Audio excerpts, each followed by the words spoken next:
Here, me.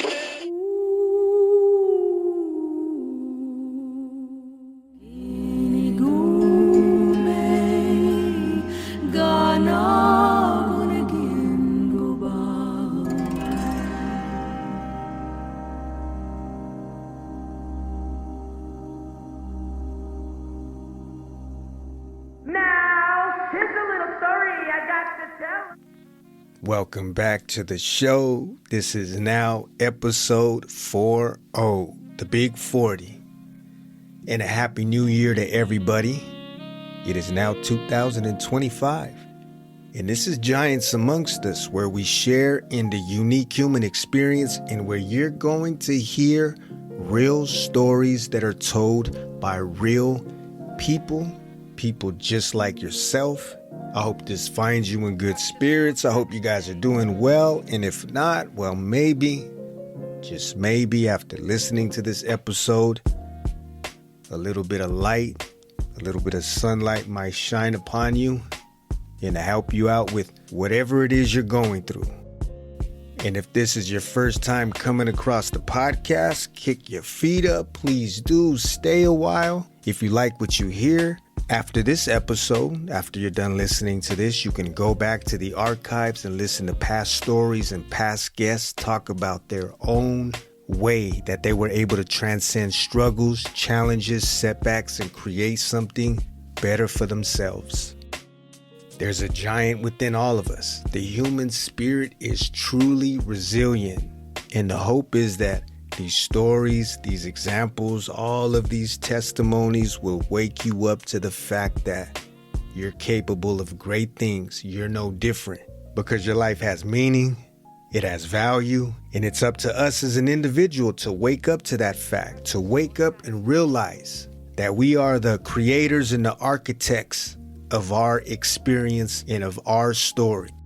It sure is good to be back, to have another sit down to share with you all. And before we get into today's episode, I want to invite you, if you haven't already, to go check out the website where you can get updates on the show. You can find out what's going on with the show. You can get early access to some of the conversations that are already had. There's blogs put up, and there's also a way where you can get in contact with us, share your thoughts, anything you have on your mind. If you want to add to the conversation, if you want to let us know where you're listening from, how you're listening to the show, you can do that through email. You can leave a comment. You can even leave a voice message. It's always great to hear back from you all. And another thing is the YouTube channel. That's something that I like to do more with, to have sit downs in front of the camera, shooting the breeze with you all, staying connected in that way, having some walk-in talks and showing you a little bit of what's going on my side of town.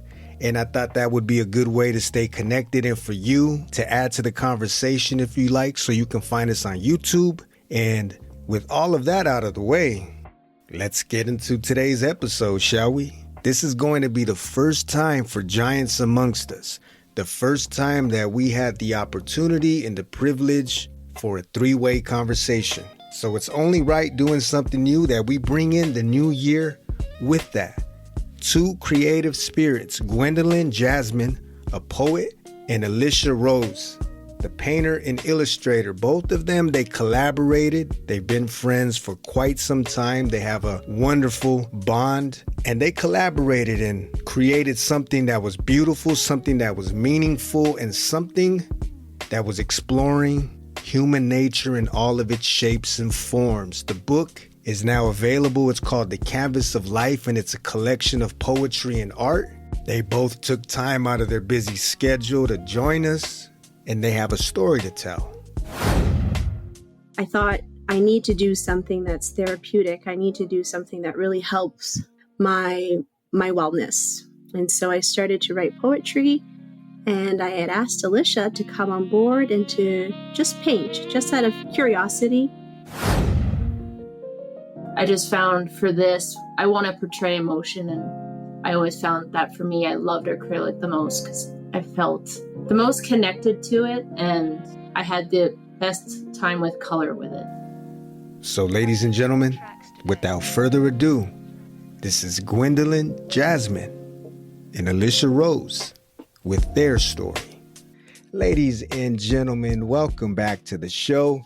This is Giants Amongst Us, where we share in the unique human experience.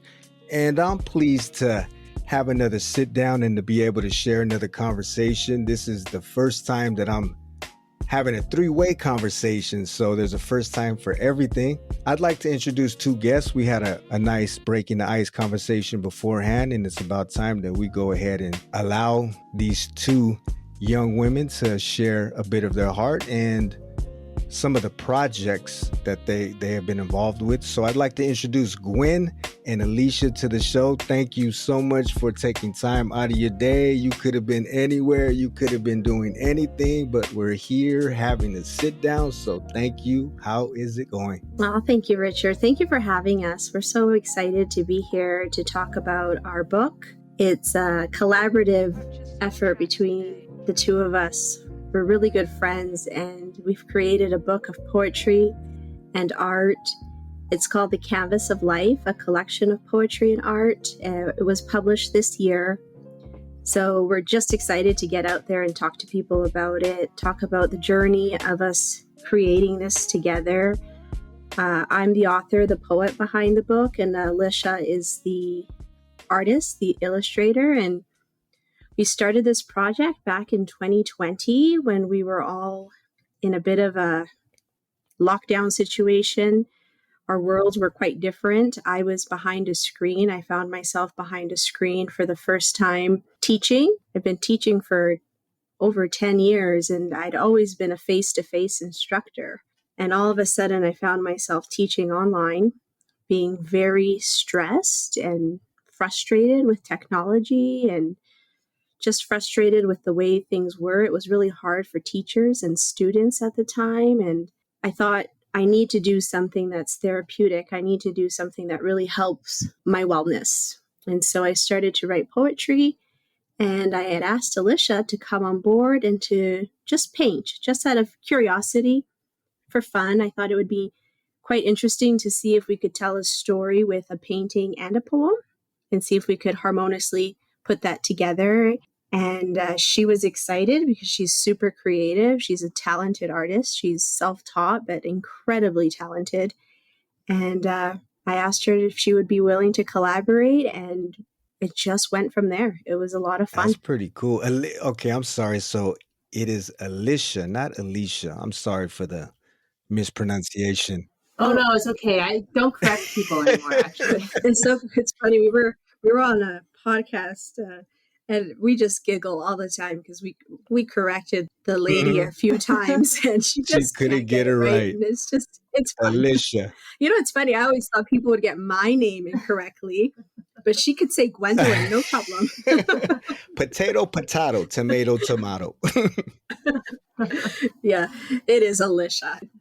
Okay, yeah, I'm sorry for the mispronunciation, but I got it. Alisha. So we had a few back and forth through via email, and that's when I first was introduced to the project, the book that you two were working, and painting, drawing, expressing yourself through art. Was that something that's always been a part of you, that's been in your blood in a way that you've been able to express yourself, or just recently the same, just within the last few years, dibbling and dabbling with it? I've always done it since I was a little kid. I always loved to draw and paint when I was younger.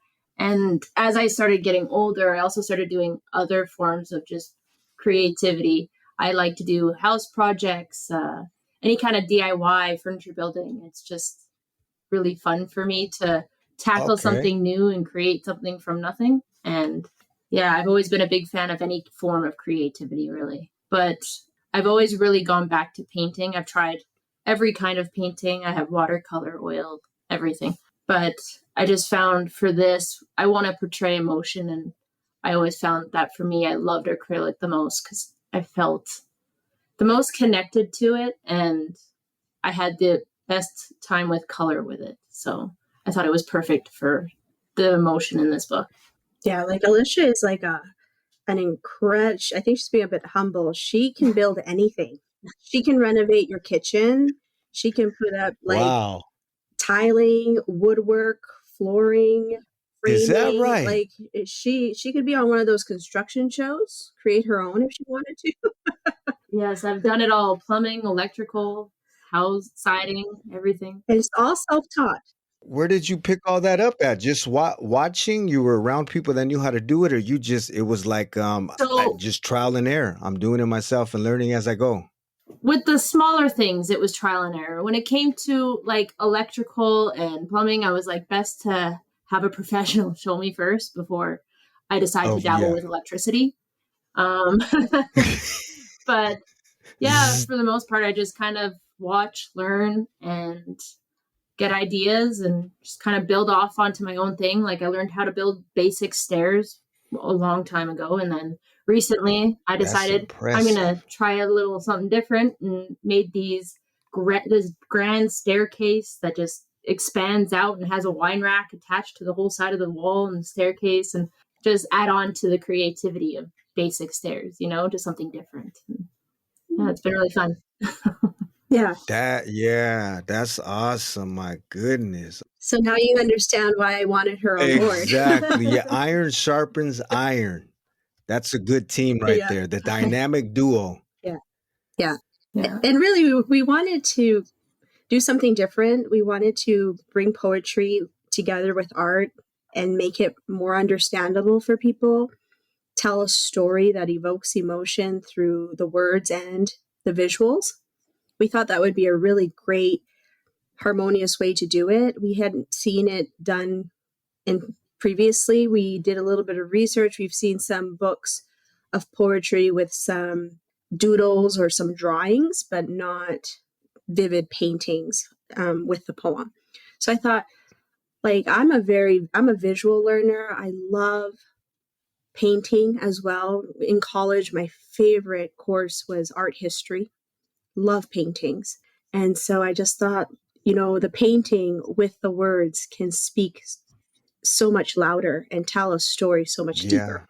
And I thought, like, what a good way to kind of put something together. We really didn't see the vision at first. At first, it was truly, let's do this to be creative. Let's do this to have some fun. It was during COVID, so we were also very bored, stuck in our homes. So it's an outlet for us to do something. Yeah, something healthy, something exciting, creative that was therapeutic for both of us. Mm-hmm. And it was also a way for us to connect. We would call each other, collaborate over the phone because we do live in separate places. Alisha lives in a small town in the mountains and I live in the city. So it was a really great way to collaborate over the phone. And I'd send her a poem. I wouldn't really tell her my thoughts behind it. I just kind of send it to her, let her sit with it, and she would tell me the feelings and the thoughts that came from it. I'd tell her mine, and we'd collaborate on the paintings.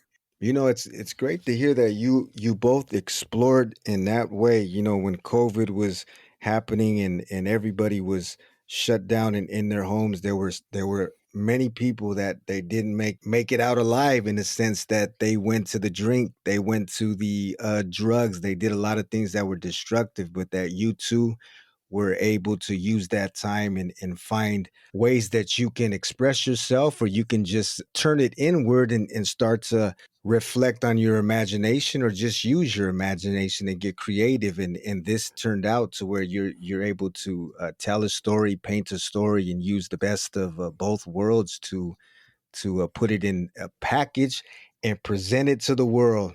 That's a beautiful thing. Thank you, Richard. You, yeah. We're very proud of it. We wouldn't have done it if we didn't have each other encouraging.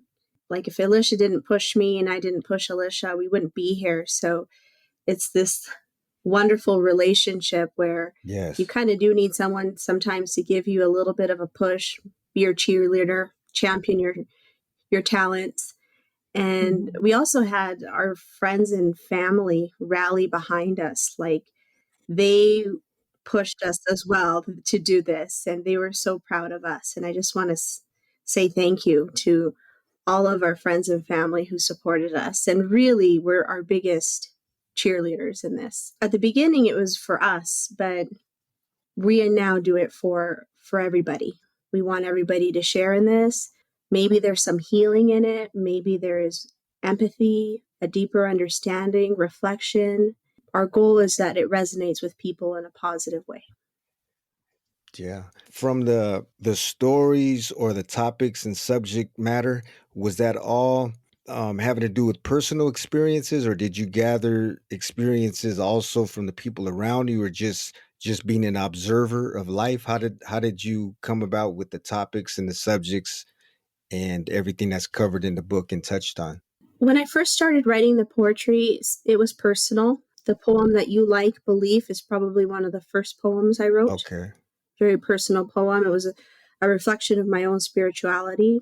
So quite a few of them are personal, but as we started collaborating, we were curious about other people's stories, and we were curious to explore other themes. And so we wanted our book to include some of the hard stuff, themes about abuse, themes about death, but also the light and the beautiful, gratitude. I have a poem about aging in the book. There's also a poem that I really, really love. It's called Rest.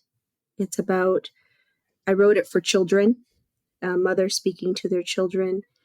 And also, Alisha, if you want to tell the theme behind the one poem that's really close to you. Yeah, it's about kidney donation and organ donation. And that was actually something that my family went through together. And it was a really long process, hard process, but it was nice to have it because you get to see what it felt like for not just the recipient, but how the donor felt during this whole process. And so we did a poem on that, speaking to both sides, so that people who are either thinking about donating organs see how they're changing somebody's life, or somebody who's receiving can see how the other person who's giving it feels. They don't have to feel so horrible about taking an organ away from somebody. This person gave their kidney willingly and wanted to have this person stay in their lives, so obviously they'd do anything for them. And yeah, it was a very impactful poem, and it really helped the family, I think, afterward. Getting to read that and see both sides of it together was really magical to see. Yeah, that's probably one of the happiest moments, is when I wrote the poem and the recipient and the donor just told me how much they loved it and how much it really captured their experience and their feelings. But I wouldn't have been able to do it without their input, without having the opportunity to speak with them, talk to them, listen to their perspectives, because they were quite different. The two perspectives were quite different. And we were able to put these paintings up in a hospital in the ward of donation. And we've had people reach out to us and ask for prints of the painting because they think it's just so beautiful and it speaks to their family's current journey of going through a donation. And so I think we try to put our art out there, our book, and just put little seeds out there. And if it resonates with people, we're more than happy to meet with them, talk with them. I met the lady over coffee. I don't want this to be a transactional thing. I want it to be a connection. I want to be able to meet people, hear their stories, and really center myself and remember why we do this. We do this to be respectful, to shine light on these experiences, and also to help people, give a voice to people going through these different experiences. Because in our culture, we don't always talk through the healing. Some people bottle it in, and we just want this to be a little bit of a vessel that creates an opportunity to open up. Wow. This is something more than just words on a page and a drawing on a canvas or a page. These are meaningful connections that are happening because of it. And I think it's also having to do with the fact that they see the heart and the spirit and the soul behind the project itself. And it's like we were speaking about earlier, that can be contagious because people are missing that nowadays, especially with the movement more and more online. Those authentic, deep connections are missing, and when someone does feel it, it's very impactful, and it's enough to move somebody in a real way to where it resonates with them and they want more of it. And I think that's missing, and it shows with the way some of the people are reacting to it, from the drawing, from the piece of art that they've seen, and also to the words that you write and the way that you express yourself through it. So yeah, that's great to hear. That's great. I'm curious. This is audio, and so we can only just go off of words, and we can't see a picture or illustration. But as far as that organ donor piece, what was the illustration about? If you can just give me paint a picture, I guess you could say in words. Paint a picture with words. Yeah. Describe the painting. That's actually one of my more simplistic ones. Again, I'm very much, I like the color, but I thought the absence of color is just as impactful. So when it comes to the very deeper tones, having the absence of color was important. So I did a silhouette. I have two paintings because one of it is about organ donations where the person passes on and donates all of their organs. And one of them is about the kidney donation because I wanted to do that for my family. And it's actually of my dad and my uncle, and they're standing side by side in their gowns, and it's a silhouette of them, and their kidneys are touching and glowing, and it's almost glowing in the shape of a butterfly, because for us, when life moves on, our family always talks about butterflies being the people just sending little carriers to come down in and check on you. That's how our family always spoke of it. And my grandparents passed away shortly or right before this all happened. So I wanted the butterfly to be in there as well to represent that she's there with them. And it's in the kidneys and Wow. gosh. And then the other one was the whole person was glowing. Everyone's standing there surrounding this person who's walking toward them away from us. And that person is glowing. And everyone that's standing around watching this person, each part of their organ that he donated is glowing inside of them. So it's him moving on into the next life, believing his mark and his impact on everybody else. That's a beautiful portrait. You were able to paint it with words in a way, and I seen what you meant. And it's funny that you mentioned the butterflies, because I remember hearing a story about some man, and he was talking about his connection and his love for his mother, and then he said that when she passed away, that was like the only one in his life that really believed in him, that he felt was a positive influence in his life, and someone that he really looked up to because he was raised by his mother. He didn't know his father, and when she passed away, he said if I could remember correctly, it was about a week or 2 weeks after that, he said that there was a butterfly that just would not leave him alone, following him everywhere he went. And he's like, that was my mother. We had the same kind of experience with our grandmother. Our niece was in the NICU, and she was actually under the lights there. Like under the lights where they have like jaundice? Yes. Oh, okay. Yeah, Yes. like the UV And lights. a butterfly managed to get into the NICU and fly. And we have a picture of it sitting on right over the baby, just sitting on the light right over the baby. And it's like the likelihood of that happening is so weird. And the fact that it was a butterfly and it was just in the hospital. In the hospital of all things, like to get all the way through there, right? We're not even on the first floor, but it's impressive. So it was like, maybe there's something to it. She is watching over us. And yeah. That is beautiful. And there's like, I've heard a lot of people say that when a life passes over, new life comes. Mm-hmm. Right. And that recently happened with a really good friend of mine. Her mom passed, and a few days later, she had her baby. So yeah, those stories are beautiful. There's one individual I do remember, and he was talking about the bone marrow transplant and the fact that he wished that he was able to get in contact with the donor, but I guess it's within the donor's right whether he wants to or doesn't want to be contacted. I don't know if it's a disclosure, they're just trying to keep some kind of anonymity, but he really wished that he was able to just reach out and thank him. And that was reminded of that also when you were talking about hearing both sides of the story, because sometimes the person who donates, they're in the dark about what went on after the donation was happened, if it was a success, how the person is doing. And so that's great to get both sides of it and to hear the whole story, the whole picture. So that's cool that you were able to do that. And it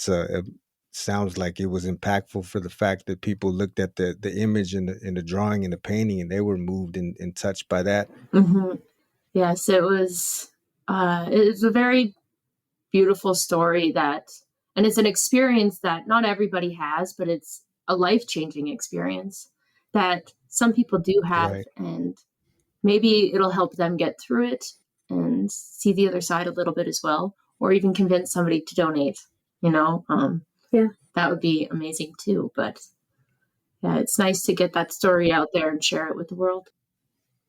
Yeah. How long was this process? The overall collaboration, did it seem like it went by pretty quick, or it was a lot of work behind the scenes to flesh this out and to create a final product? I think it would have been quicker if we started with the intention of creating a book, because that's not how it started.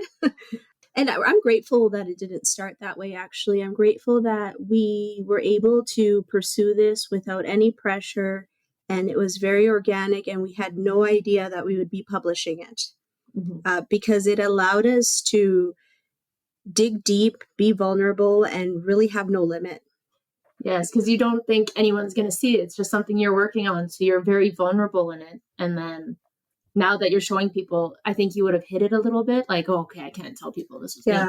But because we did it without knowing that, we had the ability to be vulnerable, and I think that's more impactful for people to hear than just surface level. Yeah, so it took us from 2020 to 2024. We didn't plan on publishing it until probably March of 2023. Just the process of publishing took a while. We had to make all the paintings digital.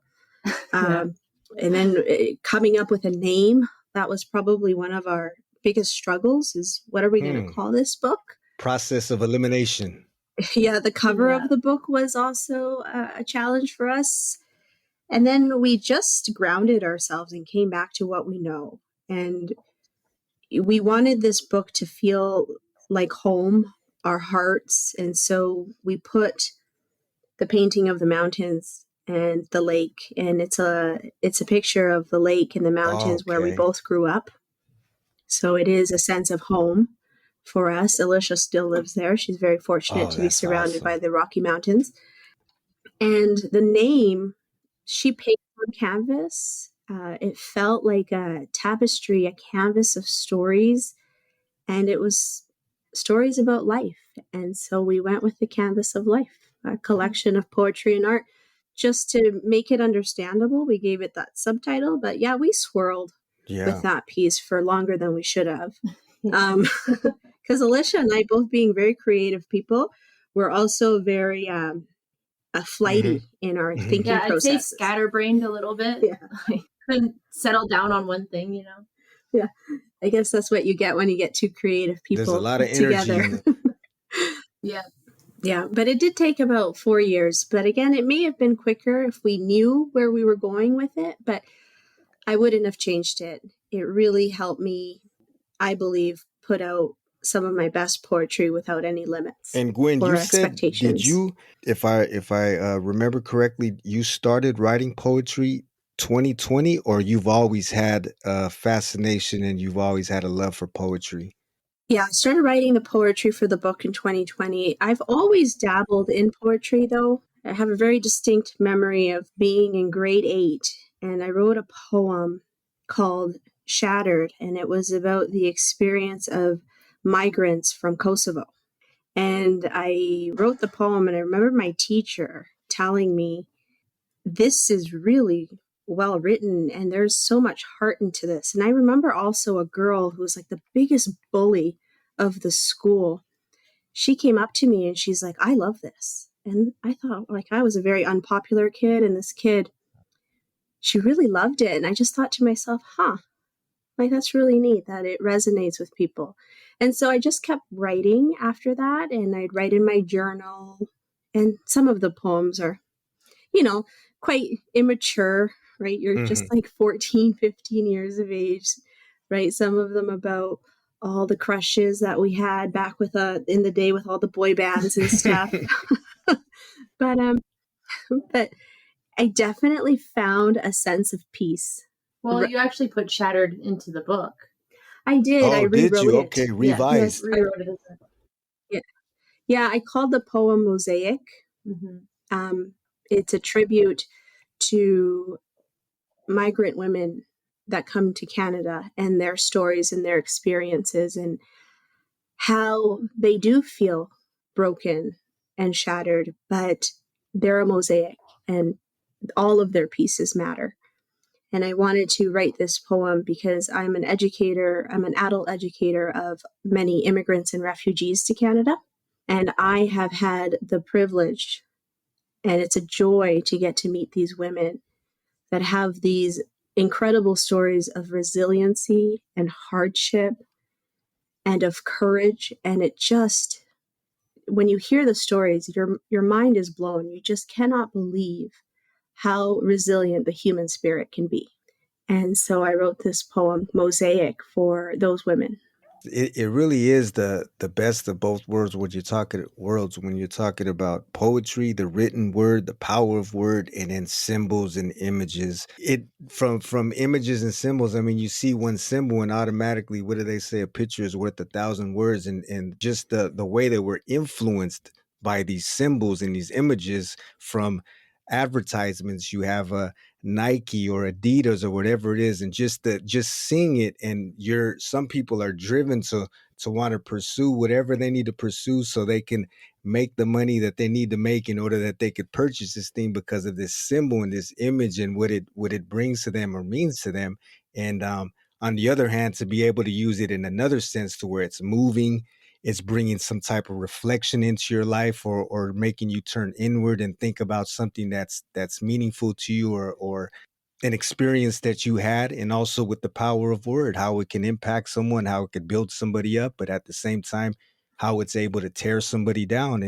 And they say, sticks and stones may break my bones, but words have never hurt me. But words do have life. They have a creative life, and they also have a destructive life. So to hear you talk about these stories and the experiences that you've experienced in your life, and also some of the things that you're sharing with this book, is a testament to exactly the way and the heart that you have behind this, to where you're pushing something positive, something meaningful, something genuine, and it all formed organically. So that's just a wonderful thing. It's really encouraging to hear. Oh, thank you, Richard. And I think it would be appropriate for me to read the poem Mosaic. Yes, please do. Yeah, I'll read the poem, and then I'll have Alisha describe the painting, because the painting is absolutely beautiful.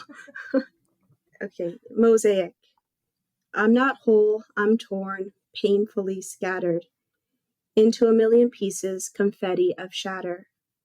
I'm not broken, I'm shamed, brutally battered into a million pieces, a fragmented platter. I'm not disposable, I'm worthy, tragically shattered into a million pieces, a story that chatters. I'm a warrior, I'm a survivor, liquid gold that splatters into a million pieces, a mosaic that matters. That's beautiful. I love that. Yeah. Thank you. And Alisha, she painted, it's a portrait of a woman. And do you want to describe it, Alisha?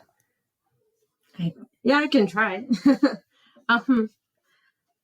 It's hard to describe my thought process for this because I am very scatterbrained and my thought process is all over the place when I'm painting.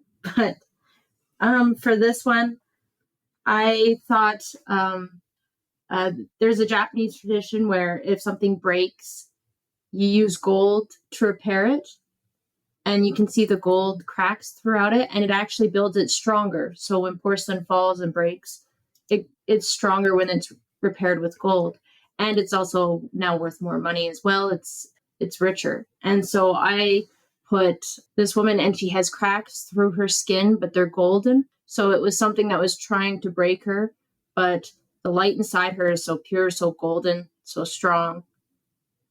She was held together through that, and that light is shining through, that gold is coming through those cracks, showing that she's worth more. She's stronger than she thought. And Wow, that's a hell of a concept. How did you do? Did you do like some research on the whole jet? You know, to have that idea to use it in your painting, or this is just something like that was in the back of your mind because you already knew about it and said, okay, I can incorporate this into what I want to do, what I'd like to do, and you start getting to work.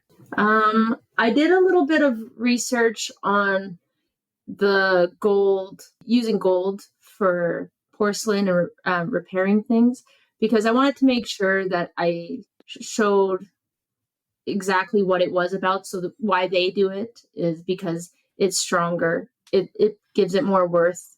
It gives it more beauty. And I wanted that to really reflect in this painting. I really loved the idea of it. And so I wanted to incorporate it into the painting. And I thought we talk about the soul a lot. And I thought that was perfect, that her soul was what was strong enough to repair her and show her inner beauty. And yeah, so even though she's cracked and felt broken on the outside, her soul was strong enough to repair it. And it's beautiful. Wow, that's a great concept. There's so much creativity behind all of it, from couching the words to portray and convey a certain feeling and emotion and experience and walking, and also the drawings and the paintings and the meaning behind it. This is because for one, I can't draw for anything. I mean, I could probably just do stick figures. I always would idolize people that were able to draw. My brother, he was real good at drawing, and it's just something that I know some people believe like, oh, this is just a talent that you're born with, but there's a lot of work that you have to go. There's some people, yes, that are born with certain gifts, but it takes time and it takes effort and it takes energy to start to craft that. And it sounds like throughout the years you've been doing a lot of that, both of you, from writing and expressing yourself through poetry, and then also Alisha through your arts and creating these masterpieces. Can we go ahead and call it that? These masterpieces. They are. They are. I really liked the challenge that it gave me doing this book, because usually my drawings and paintings, they were always very nature themed. It was things that I took beauty from, or things that I saw inspiration in. And I lived in the mountains, so I always took a lot from the mountains, the animals that live there. And this gave me the ability to see other things and different perspectives and be able to draw just crazy things I wouldn't have drawn before. So it was a lot of fun, and it was challenging to do. It's like you had to step out of your comfort zone for that one a little bit, didn't you? Yes, I did. And then I had to step even further and actually show people publicly. So that one was a big one for me. Yeah, that raises a good question. Have you ever, before this, would you ever show it to anybody besides just maybe I don't even know if you showed it to your family, your friends. It was just something that you did for you and that was it. Did you hold it real tight? Hold your cards close to your chest? So my very close family knew of it, because I mean, I would spend hours and days just, coloring or drawing and painting. So they knew about it. I kept it very private, though. I had my own private room that I kept it locked in this closet. Nobody could come and see my stuff. And then I started broadening it to, I consider Gwen and her family, I consider them family. And when they moved away, it was very sad day that they moved. I understood why. It's a small town, and they moved to the city for the amenities and to be closer to their family. But when they moved, they were leaving the mountains. So I wanted to give them something to leave with. And then that's kind of when I showed them that, oh, I'm actually doing this art as well. So, yeah. And I just remember my mom's reaction. Like, my mom's Mexican and she's so exuberant, and she's like, Alisha, this is so beautiful.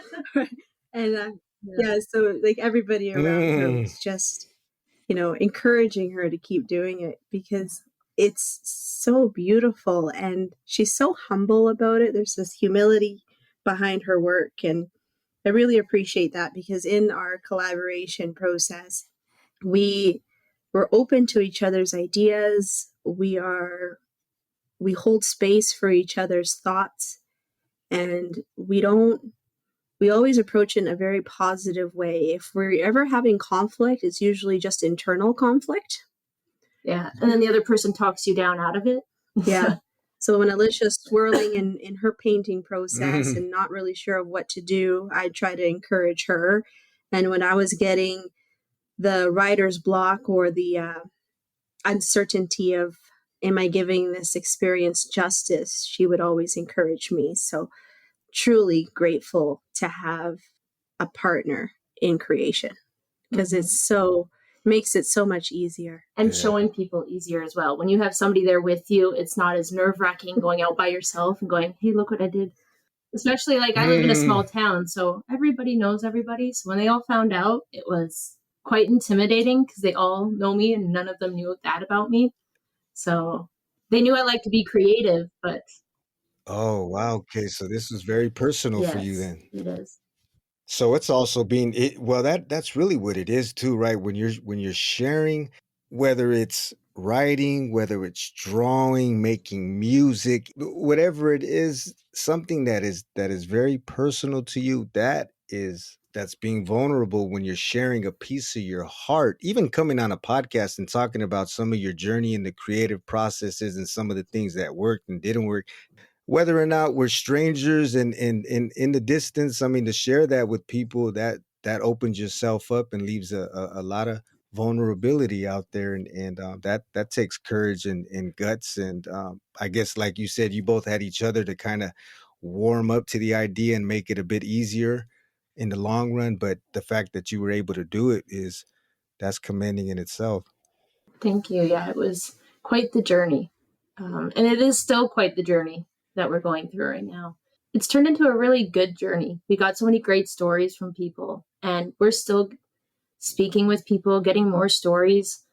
The amount of people that have reached out to us afterward was really cool, and sharing their stories or how a story resonated with them. And it was cool to get that. And people saying, oh, we should do another book. And so we are starting to write stories now for another one, because Cool. there is no shortage of human experience. Absolutely. And I think there is some more stories that deserve to be told. Gwen brought up the writer's block. I wonder how you two, maybe in your own way, how do you deal with that when you do feel like you hit a wall, or I've heard stories about how some people, they say, well, you pull away from it, whether you're looking at a blank page and you just can't figure it out, like what, nothing comes out. You just involve yourself in doing something else. Just go for a walk, get out in nature, occupy your time doing something else, something constructive, and that will in turn open up the gates, and you're able to maybe get past that. I know some writers and thinkers, they say that they just go for walks, and in those morning walks or afternoon walks or evening walks, that's when they start to get ideas, and then from there they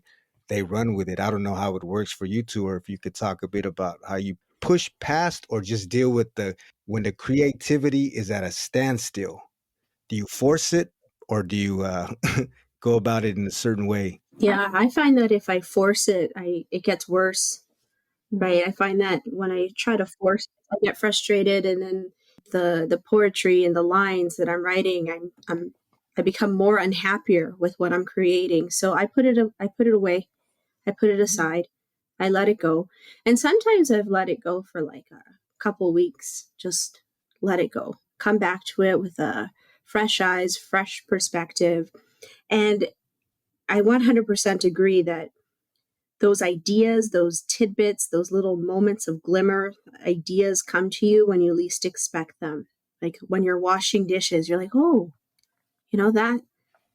that's how I should write that. Or, I should actually land on this instead of that. So you're right. In the distraction of just doing something where you're not forcing your brain to be overly productive, it's like those ideas creep in.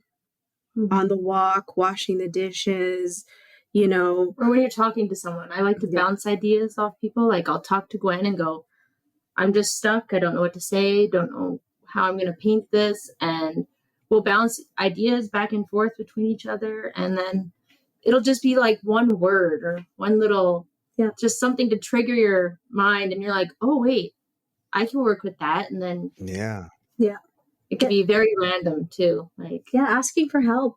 I've asked Alisha for help and she's asked me for help, and we just bounce ideas back and forth and really just have a bit of a brainstorm together. And those are my favorite moments, when we actually sit and start to brainstorm and be creative together. But once it starts to become forced and painful, we step away from it, and we didn't do this in a linear process. I'd be working on a poem, maybe not quite finished. Alisha would be painting. I'd be starting something new. She'd be painting that. We were circling back and forth a lot. Mm-hmm. It wasn't linear. If she was tired painting this one, she would go and, work on another one. And if I was tired with a poem, I'd put that one aside and repaint the whole painting. Or she would repaint the whole painting. Wow. So, and I really love that, because there's a method to the magic. Sounds like it. Some people would say madness, but I'm going to call it.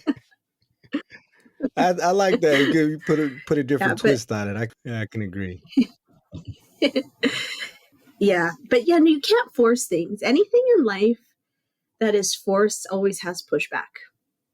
I 100% agree. I ask that because I also hear there's some people, like, maybe that just comes down to the simple fact of just practicing. Now, maybe not forcing, but there are some people that put themselves on a routine or a schedule.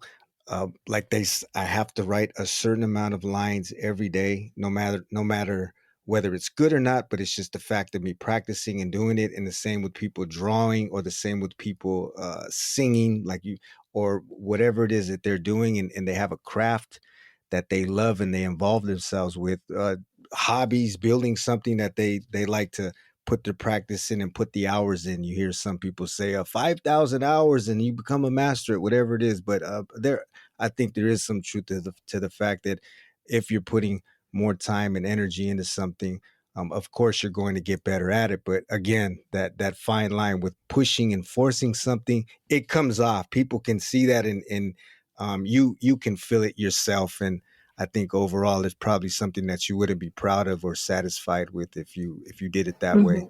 Yeah, I agree. We definitely put our heart and a lot of effort and hard work into this, but we always wanted to keep our integrity with it. Yeah, and keep true to the stories that we were being told, not to change the story or, oh, well, this sounds better. We wanted the story to be what the story was. So when people who are going through that situation go, yes, that's exactly it, or, instead of missing the mark, we wanted to stay true to those stories. Yeah, I think that's what we focused on more, was being authentic to the experience. Mm-hmm. And that was our biggest focus, was always trying to be authentic to the experience and making sure that we were always respectful in having that integrity of, making sure that we show up for people in the right way, because it may not be our experience, but this is something very real for somebody else. For example, the poems about abuse. And for me, it wasn't so much about the poetry, it was more about the storytelling. And I had to make sure that was right. Yeah. Because poetry is not for everybody. No, it's not for everybody. Mm-hmm. Art's not for everybody. But what was for us was the story had to have truth. That was our united front and our goal.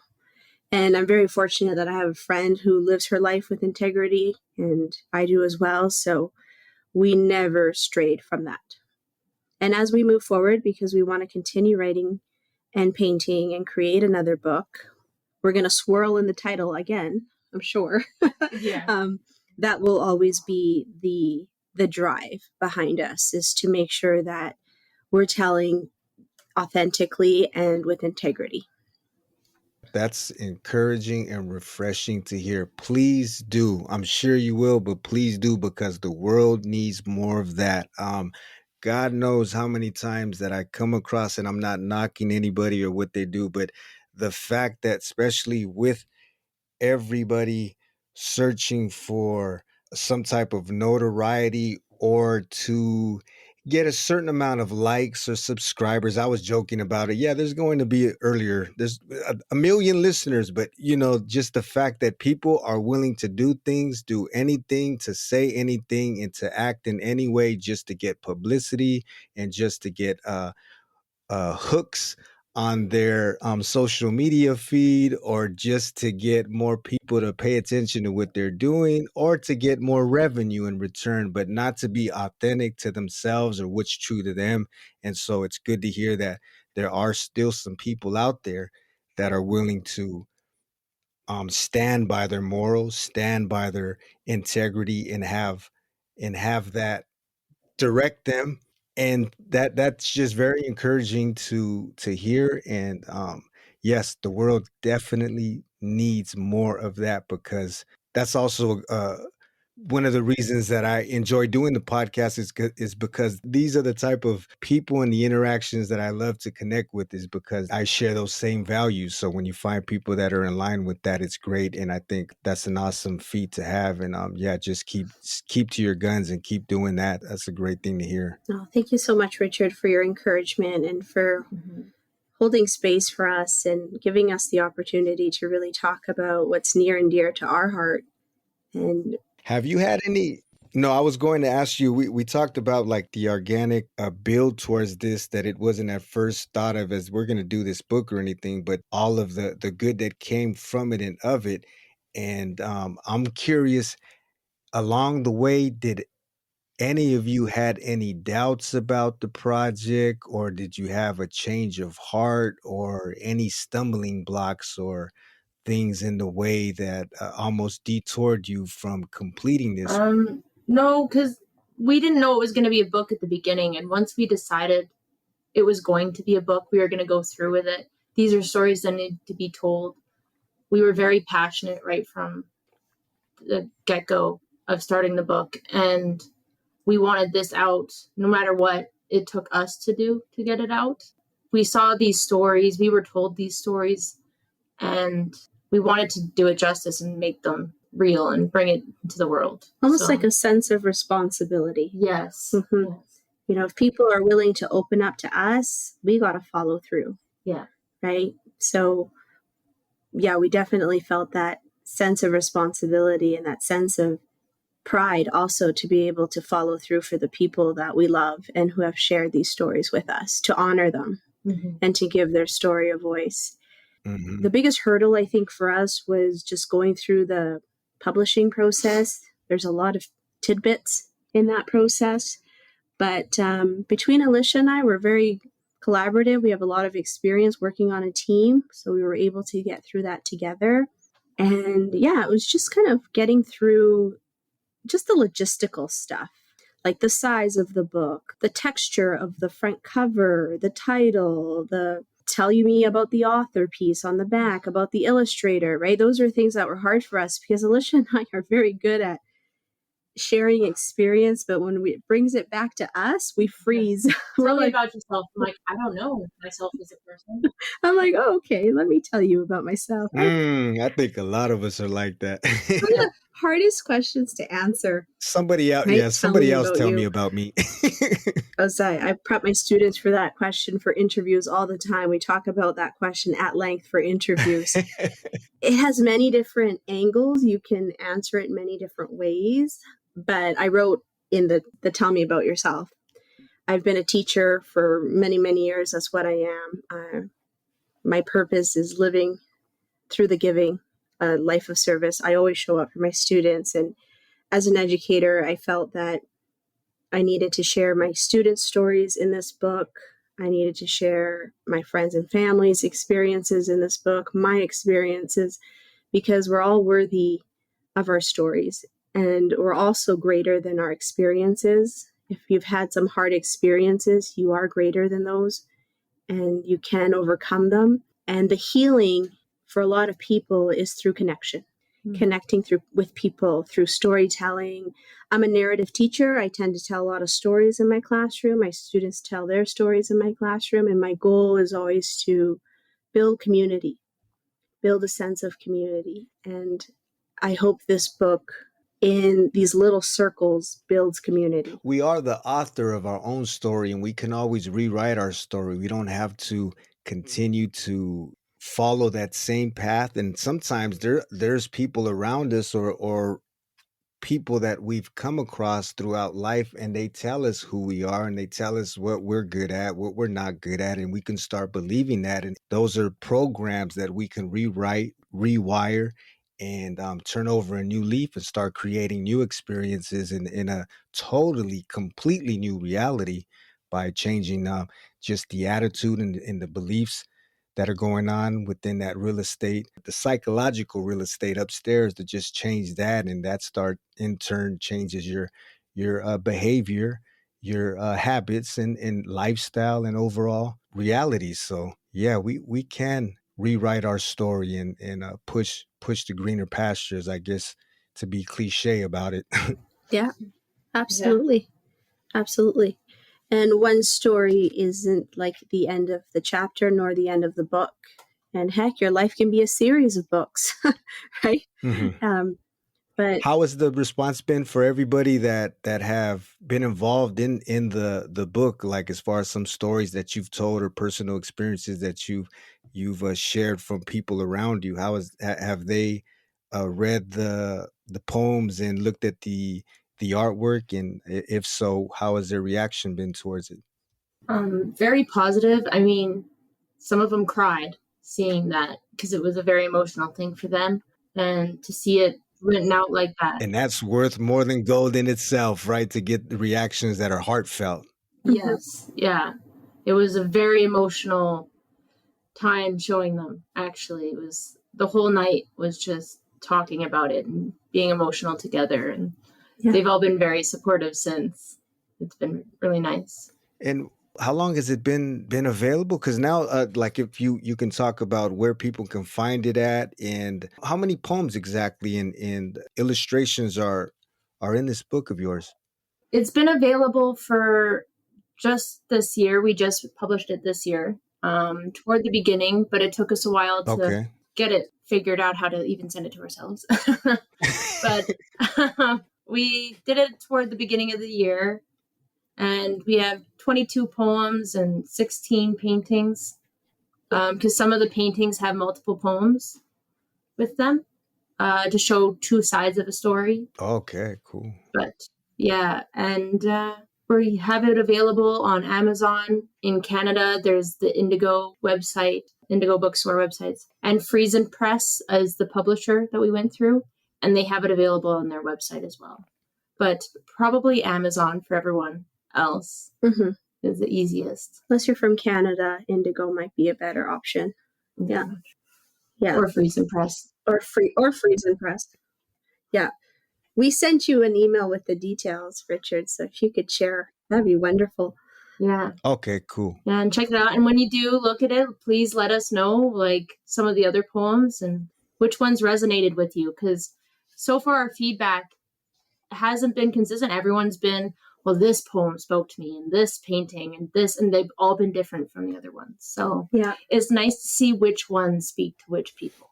We were emailing each other, myself and Alisha, and we were setting the conversation up and everything. And after I looked up the title of the book, and I was able to get a sample of it through Amazon, and Belief was the one that I came across, and I said, that is what I'm talking about. That's my heart, and it really resonated with me. And if I can, could I share that? Yes, please. Oh, yes.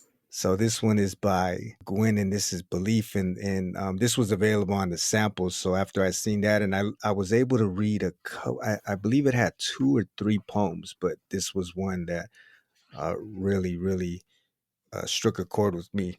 So Belief. Existence is my God. Universe is my religion. Nature is my place of worship. Life is my miracle. Hearts are my scriptures. Stars are my ancestors. Memories are my hymns. Dreams are my prayers. Service is my tithings. Humanity is my purpose. Peace is my heaven. Love is my faith. That is beautiful. Thank you, Richard.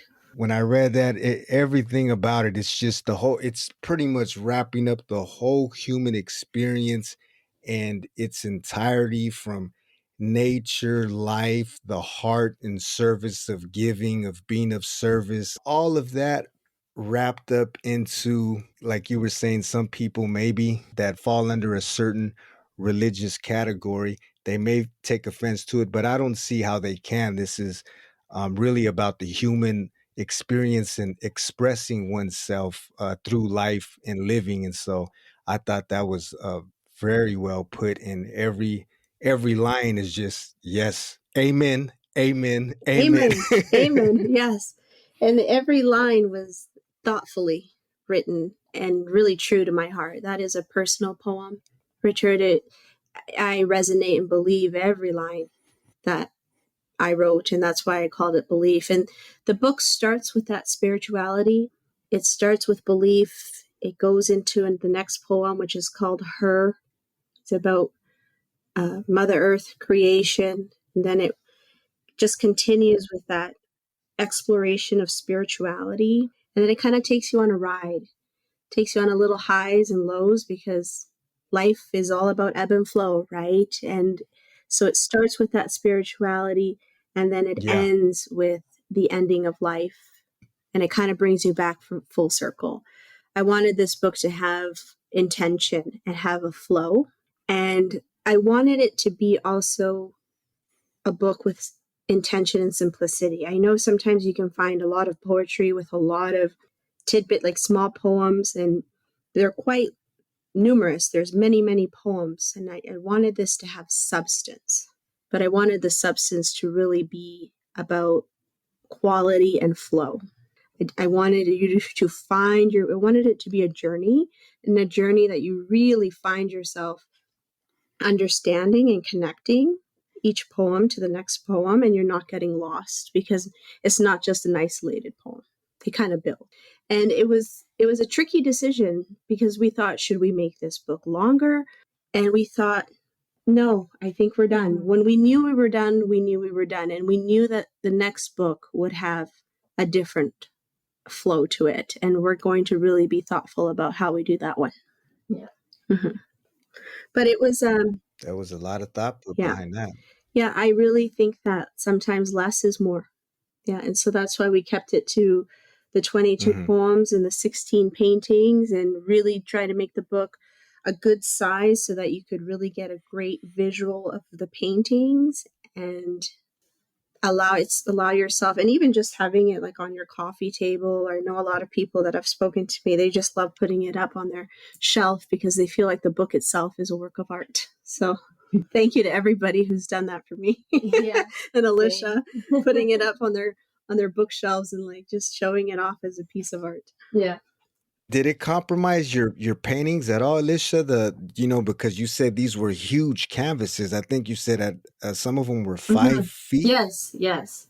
When you had to compress it, did that compromise some of the detail or what you had initially drew out? I mean, in some ways, yes. So with the book, with the gold in the mosaic, it doesn't show off. They can't do gold shimmering in a book on a page like that. So it didn't get to show the gold, how it shines through as well.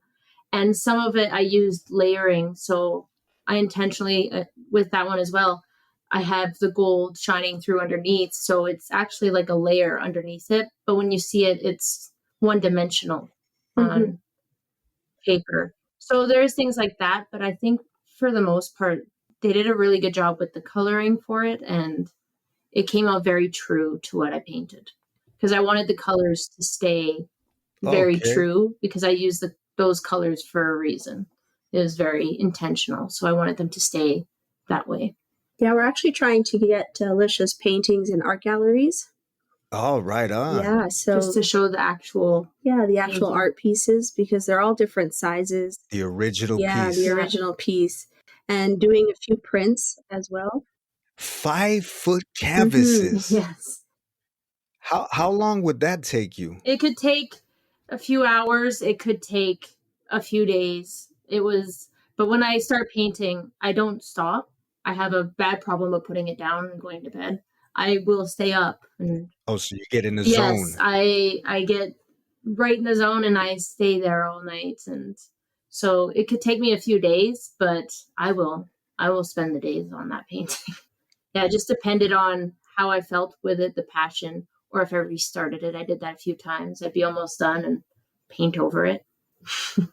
I could picture like a mad scientist, you just in front of the canvas and then no food, no drink. Someone has to slide the food under your door and they just have to make sure you're still drinking. Check out her because she won't get away from I have my tongue fully out of my mouth. I actually sometimes eat my paint. I put my paintbrush in my mouth, not thinking, and I'm eating the paint. I'm like, dang it, I did it again. I'm just painting myself at one point. I'm like, goodness, I'm horrible when I'm by myself painting. That's why I have my own private room, because it is embarrassing. I'm not one of those painters you can just watch on TV. Don't watch me paint. Like Bob Ross? Yeah. Yeah, I'm not a Bob Ross. I don't have the patience or the thought to know what I'm doing with my body while I'm painting. My brothers and I, we would watch him all the time. And it was funny when we were in California, they even have it was in a small convenience store and it was the Bob Ross positive energy drink. Oh my God. I've never heard of that. So yeah, you completely immerse yourself. That means you're in it to win it. I mean, there's nothing wrong with that. I think more people need, I'm sure probably Gwen, the same thing when you're writing, you can get lost in words and in translation and just in how to make the lines fill out and to convey whatever it is you're trying to express. And you can get lost in your own world, in your creative imagination and intuition. Yeah, absolutely. And I find a lot of my writing is like when I'm quiet and alone is the best. At night, when everybody's sleeping, and for me, it's like in between.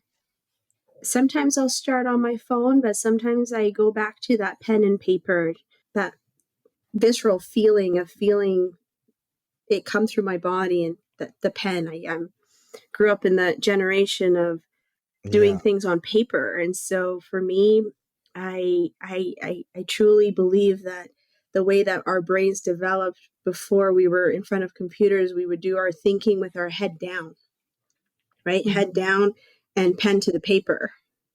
And so I'm very much an old school pen to the paper type person, not with my laptop, not with my phone. But I really think it's just the way I grew up and the way my brain's been developed, because I know younger generation, it's more difficult for them to think if they're not facing forward in front of a computer. So yeah, old school, late at night, notebook, pen to the paper. Yeah. While Alisha's in her room, eating her paintbrush. Eating my paintbrush, yeah. In solitude and quietness, that's where all the magic happens, is in that solitude and quiet space. Like if we give ourselves that time, I mean, even all the old texts and the old stories, we can get into different religions. And in the beginning, when the worlds were created, it was in complete darkness. And that's when the creation happens. It was in that silence and that nothingness. And that's when all the things started to come to be, from the Christian story to even Hinduism, and just all of these stories about that total silence or blackness. But from that's when everything comes. Universes were created, and the landscapes were formed, and people were brought into being, whatever your belief is or however you feel about it. But those stories, they always allude to the fact that in that quietness and darkness is when things started to happen. And if we allow ourselves to do that, that's when the subconscious and that quietness, all of the imagination and the creativity and the intuition starts to speak in symbols and words, and it can really express itself through us if we allow it. Yeah, I find too, if I'm overworked, if I'm feeling quite stressed or just in the thick of it when it comes to work, I find it's more difficult for me to find those moments of quiet and calm where I could really have the ideas flow. So I find that I have to find opportunities to really get to a place where I am feeling well and healthy, and really creating that space mentally is so important. Because in the motion of the mundane, or in the motion of our lives, we can sometimes get put in this autopilot mode. Yeah. And we have to find ways to ground ourselves. And I do a lot of that through just walking, or just listening to music, talking with Alisha. But it can be a bit of a challenge sometimes, especially because when you're working, and Alisha and I both work full time, life gets busy. Yeah. Yeah, life gets busy, but it's no excuse. And we really hope to encourage people to find your creativity and find what's your outlet. It's very important to have something like that for our overall wellness, whatever it is. If it's drawing, pottery, knitting, hiking, like quadding, or how do you say it outside of Canada? I don't know how going out adventuring, going out on a boat, four-wheeling. Yeah, just find your outlet and your creativity. Life is more than work. And I'm so grateful for this book, because there's a point in time in my life where a lot of my life centered around work. And this is a gift to myself, because it really creates space for me and an opportunity for me to be Gwen and to share and to find peace.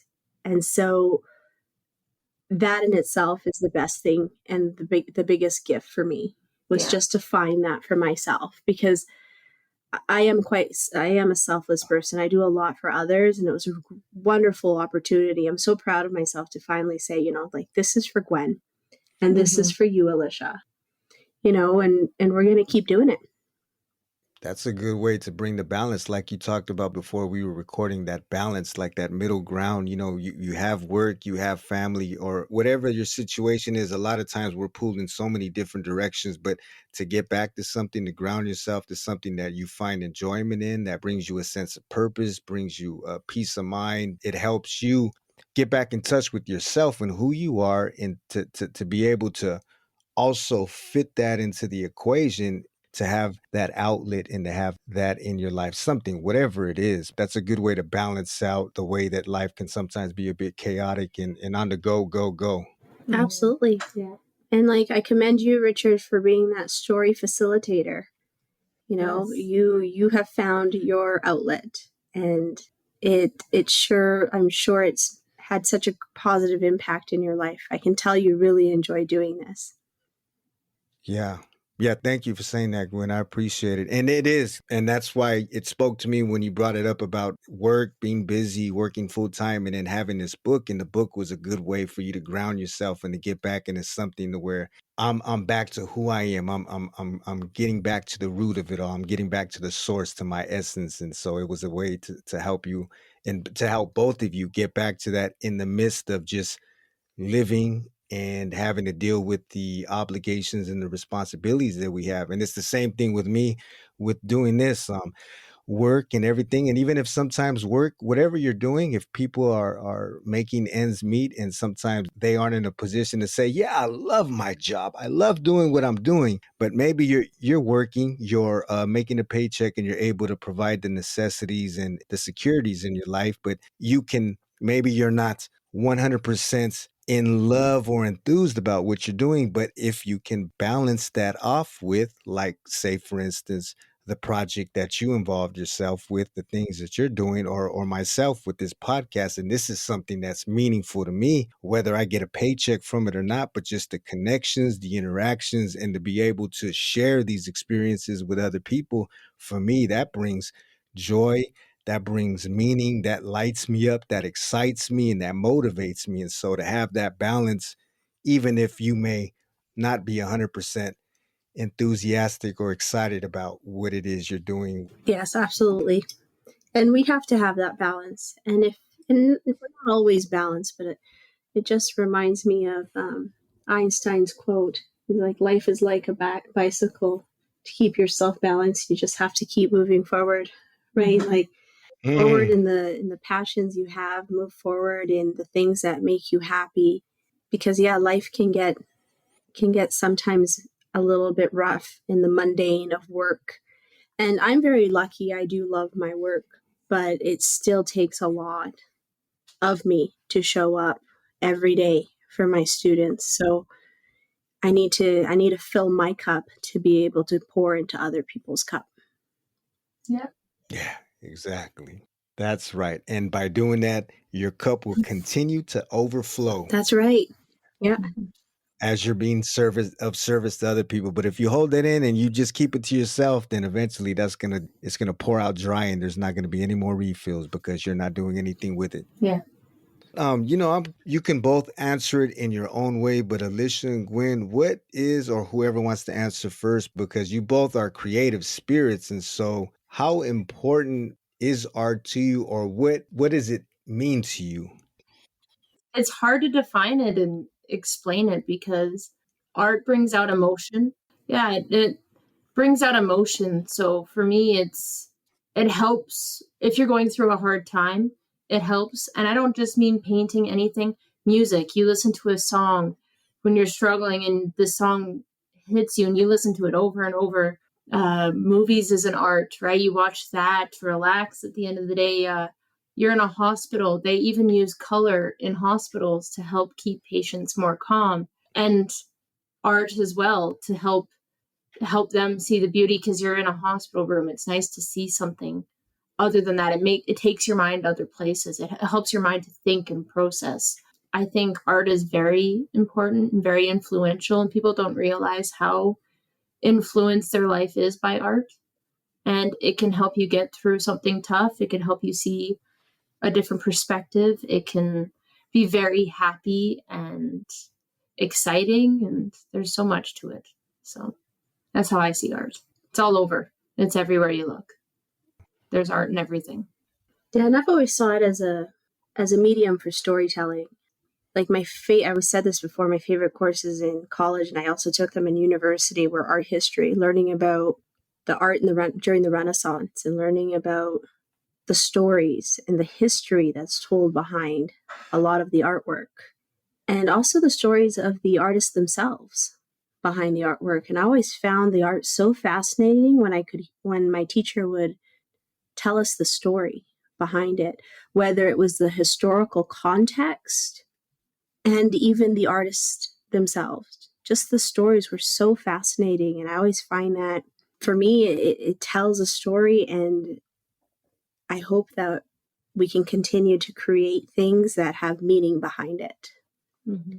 Because the stories were just so fascinating. It was such hard courses to take. I remember the textbook was like almost 1,000 pages, and there was so much memorization, and I'd have to memorize the title and the time period and the artist and all of these things. But I took the course because I just absolutely loved hearing the stories, and I did well in them. And I'm just so not the best in all the other ones, but did well in those ones. Not the education courses, the art history ones. And I can't even draw a dog with 4 legs, So my appreciation for art came from having the opportunity to learn about the history of art through all of the eras.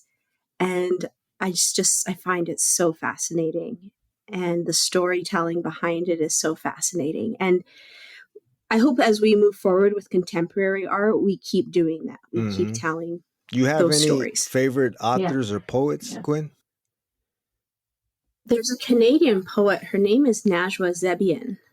She wrote a book, Mind Platter, a poetry book. I find that book very inspiring. I like the name of that, Mind Platter.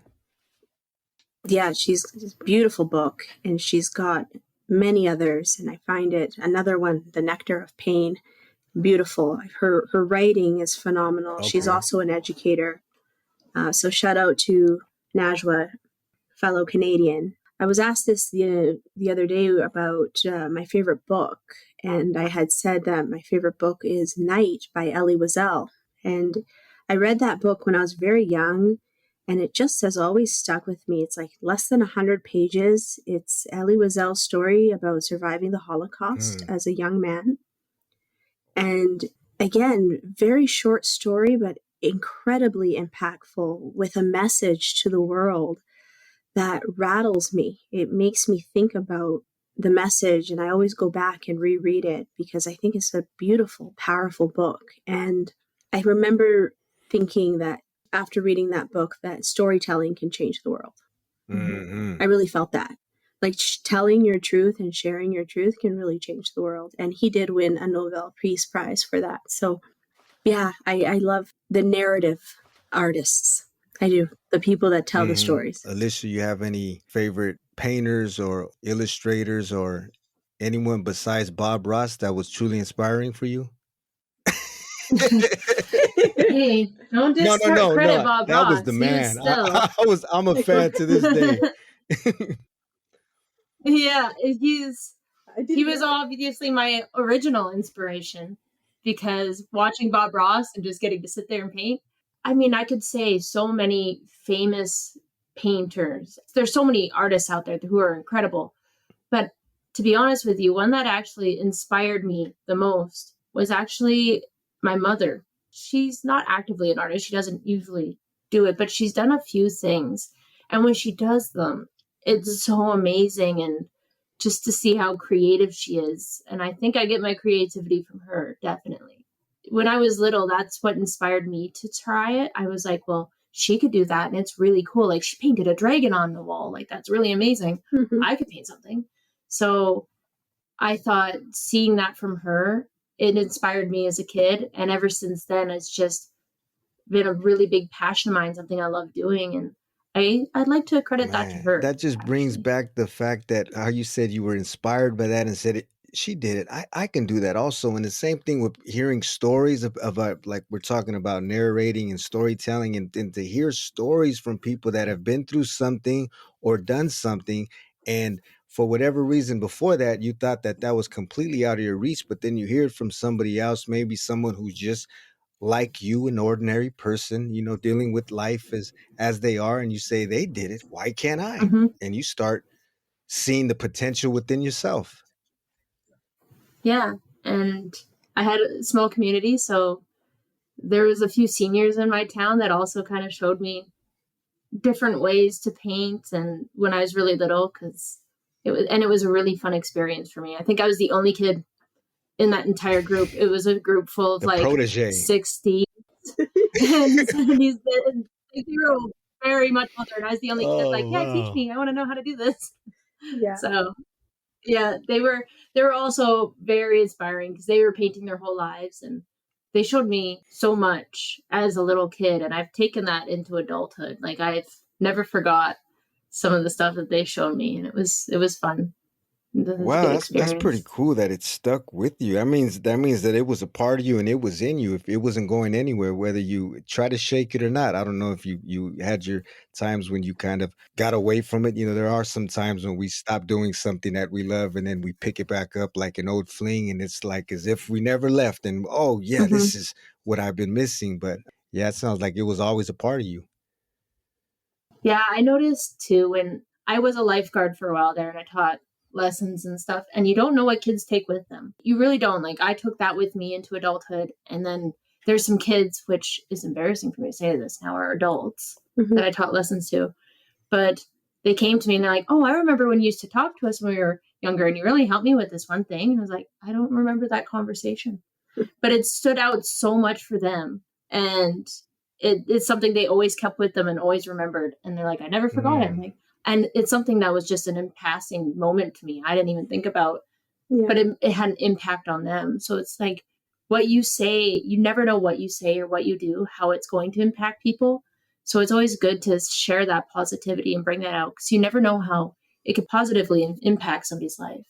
Yeah, absolutely. Words matter. Yes. They do. And if And my grade 8 teacher didn't validate my poem, like that just the energy boost and the confidence just to keep writing. And so just one teacher noticing one time made a difference for me. Yeah, it really, I don't know if you two have heard of that. They say you can even do it yourself and experiment with it, but you hear these stories of people even in classrooms, they did it as a science project or something where you have a plant and then one plant you're speaking bad about, you're calling it names and everything under the sun that's negative, and then you have another plant that you're speaking positive and love and you're giving it a good reinforcement, and then that one plant that you're just giving every curse word under the sun to ends up dwindling away, and the one that you're speaking positivity to, this one grows and blossoms and it flourishes.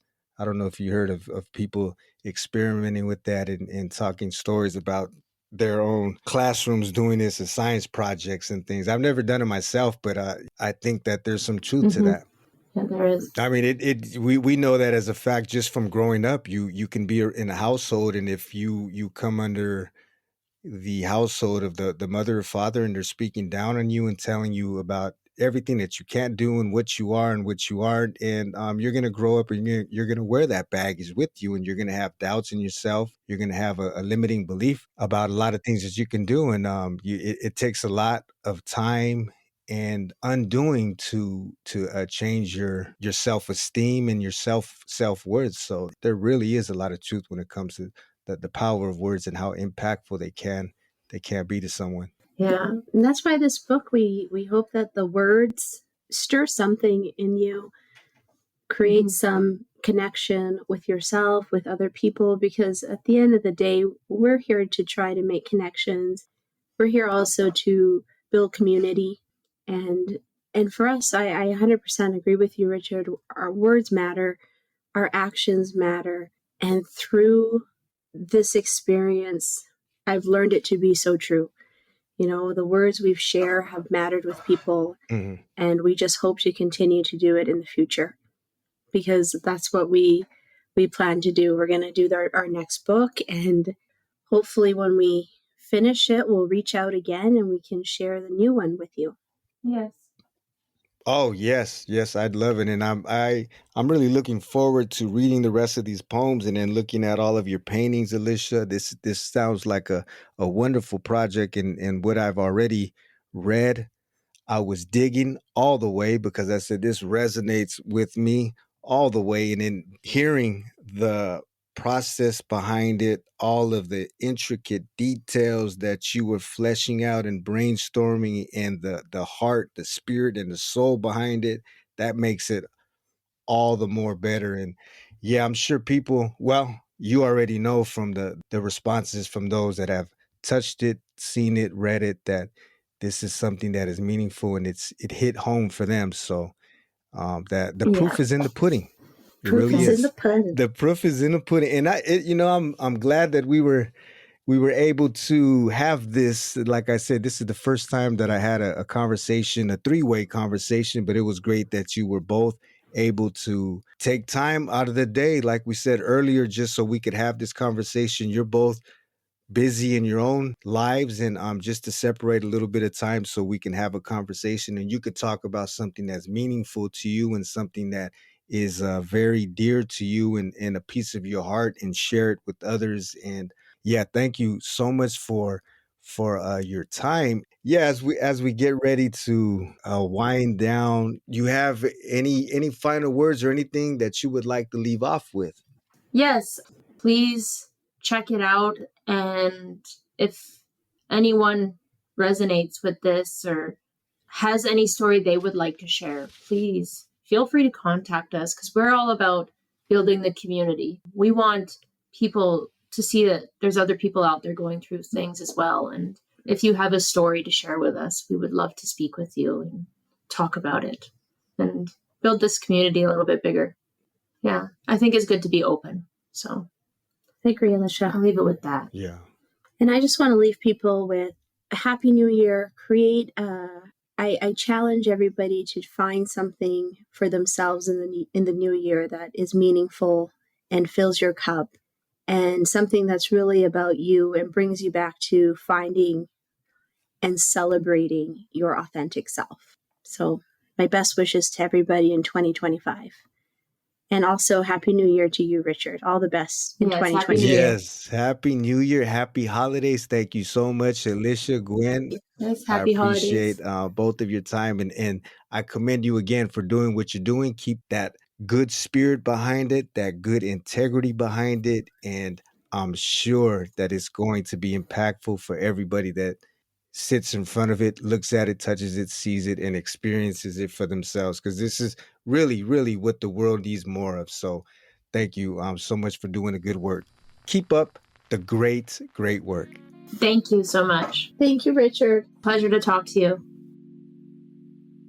A big thank you once again to both Alisha and Gwen for sharing some of their creative journey with us, the backstories and everything involved with the few of the poems and the experiences that were shared through art, through painting, through poetry, through written verse, and how it was impactful, how it was meaningful for you, for the families involved. Something I respected and recognized almost immediately was the fact that I can tell this project came from a sincere place. It was genuine, it was authentic, and they were treating it with integrity from the meticulous way that they worked out the project. Alisha with the certain colors, very mindful and intentful with the colors that she used to express an emotion or an experience. And Gwen also with the way every line was couched and the way that the poems were sequenced to take us, the reader, on a journey, exploring all of the shades, shapes, tones, codes that involves human nature. And like the both of them said, they're looking to connect, to share more experiences. So if you're interested, you can reach out to them. All of the information will be in the show notes where you can purchase their book, The Canvas of Life, and also where to find them on social media. Again, a big, big thank you to both Alisha and Gwen.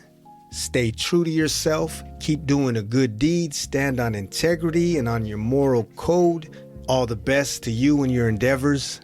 You are giants amongst us. And of course, you listening right now, thank you for having an open ear, an open heart. And if you want to add to the conversation, you can check out the website, giantsamongstus.org. That is giantsamongstus.org. You can find us on YouTube. So either way, reach out to us. Let us know what you think about the show, how you feel about the show, any thoughts, any tips, any feedback, whatever it is. We're all ears. And as the sun begins to set over here on this side of town, if you would like to be a part of the show and share your story, or even a story of someone in your life that has impacted you in a positive way, you could always reach out to us via email. I'd be happy to connect. Until next time, and very soon. Peace. I'm